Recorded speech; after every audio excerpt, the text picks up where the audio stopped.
Hi, this is Mike Ward from GSB. I'm pleased that I can share a few minutes with you through this video to share a couple of stories with you and also to give you some key ideas and advice for how to keep stewardship strong in your congregation even in uncertain times. First, a story. In March of 2001, I was called from the parish to be Vice President of Advancement for camps here in the southeastern United States. I was called to lead a $6 million capital campaign.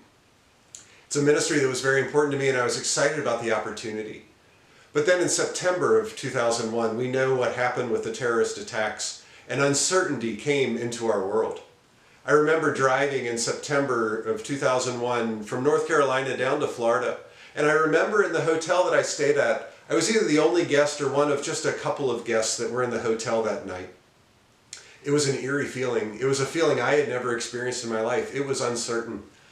And I have to tell you that as I was driving to Florida, I was seriously questioning whether I had made the right career choice to move from a parish into a fundraising world in the midst of what was taking place. I was worried about the campaign.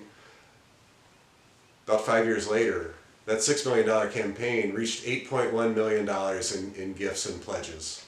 We had exceeded our goal because even in uncertain times, people want to make a difference in the world.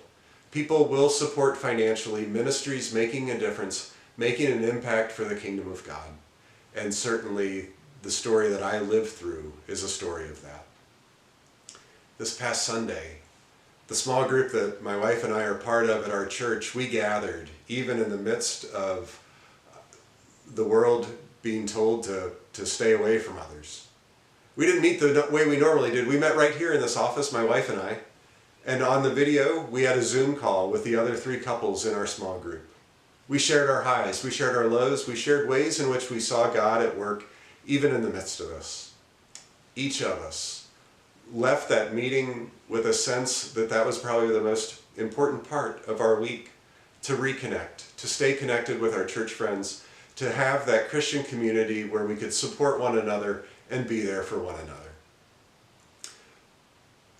We have a story to tell.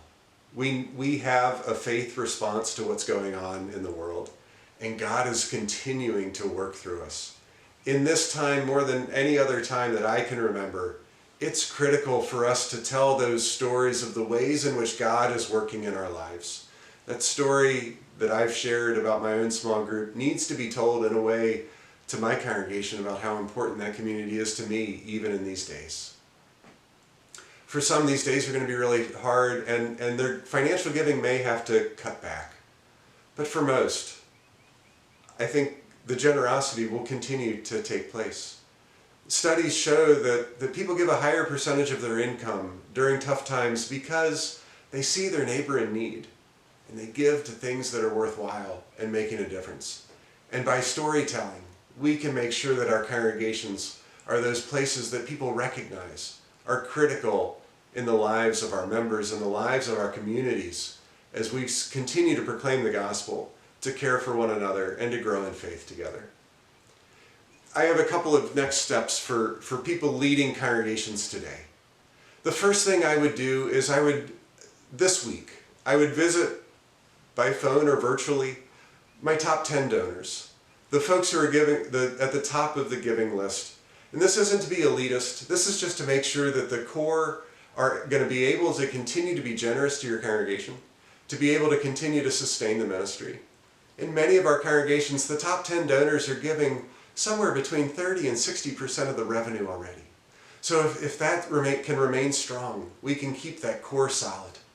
And then after I did that, I would be in touch with every council member, every leader of the congregation, find out where they are. This isn't just a money ask, this is a chance to check in with people. But then, as part of the visit, invite your council members to keep their giving at the level it was. If they can't keep it at the same dollar level because of cuts at work, then maybe they can stay as generous as they were on a percentage basis. And then once we have that story to tell, that our top 10 donors are still engaged and involved, that our council leaders are still giving as they were, let that be a witness to the rest of the congregation to create an atmosphere of, hey, join us in continuing your generosity even in these days that we've never seen. don't have messages that, hey, you can continue to give this way. Let's have messages that say, hey, you can join us in continuing to be supportive, and that's what we're going to do. This could be a time that you drive more people to automatic giving. I think that would be a great thing.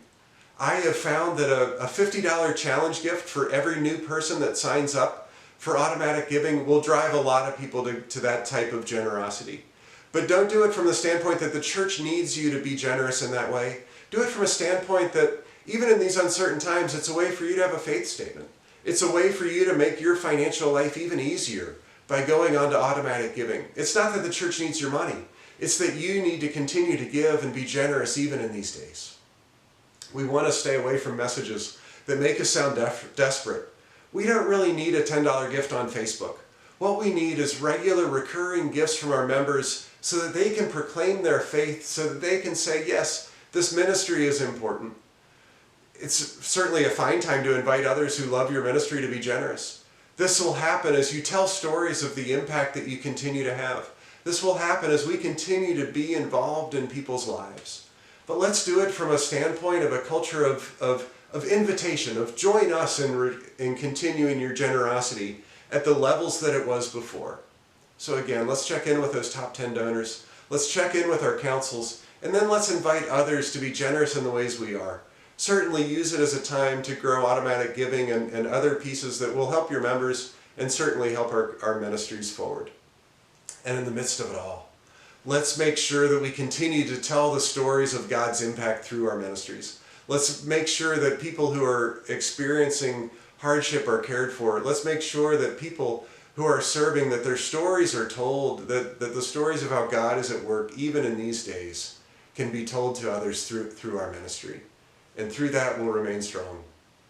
We're going to be posting regular on our website, gsbfundraising.com, or simply gsbfr.com.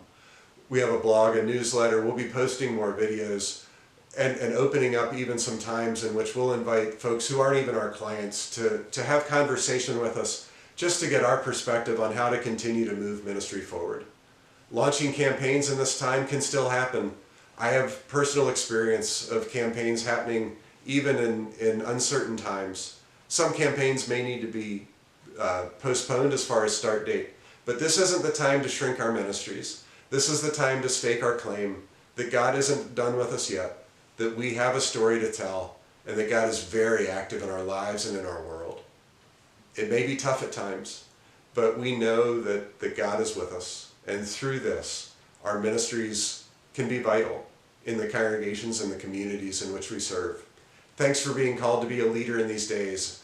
I pray that God will be with you as you lead in your place.